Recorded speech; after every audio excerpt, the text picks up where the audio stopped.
Hi అండి. ఎంతో ఈజీగా చేసుకునే స్నాక్ ఐటెమ్ మసాలా బొరుగుల్ని ఎలా ప్రిపేర్ చేసుకోవాలో ఇప్పుడు మనం చూద్దాం. దానికోసం ఒక బాండీలోనికి కొద్దిగా ఆయిల్ అలానే పసుపు వేసుకొని బొరుగులను వేసుకొని హై ఫ్లేమ్లో బాగా ఫ్రై చేసుకోవాలి. ఇలా ఫ్రై అయిన తర్వాత వాటిని వేరే బౌల్లోకి వేసుకొని ఇప్పుడు అదే బాండీలోనికి డీప్ ఫ్రైకి సరిపడా కావాల్సినంత ఆయిల్ని యాడ్ చేసుకొని అది కాస్త వేడెక్కిన తర్వాత ముందుగా దానిలోనికి కార్న్ఫ్లెక్స్ని వేసుకొని బాగా ఫ్రై చేసుకొని ముందుగా ప్రిపేర్ చేసి ఉంచుకున్న బొరుగుల్లోనికి యాడ్ చేసుకోవాలి.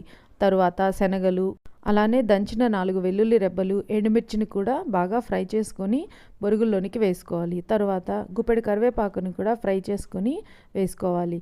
తరువాత దీనిలోనికి కొద్దిగా ఉప్పు, కొంచెం కారంని కూడా యాడ్ చేసుకుని వీటన్నిటిని బాగా మిక్స్ చేసుకోవాలి.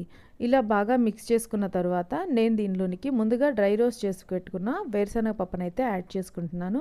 మీరు ఆయిల్లో ఫ్రై చేసుకొని కూడా యాడ్ చేసుకోవచ్చు. ఎంతో ఈజీగా చేసుకునే సూపర్ ఈవినింగ్ స్నాక్స్ మసాలా బొరుగులు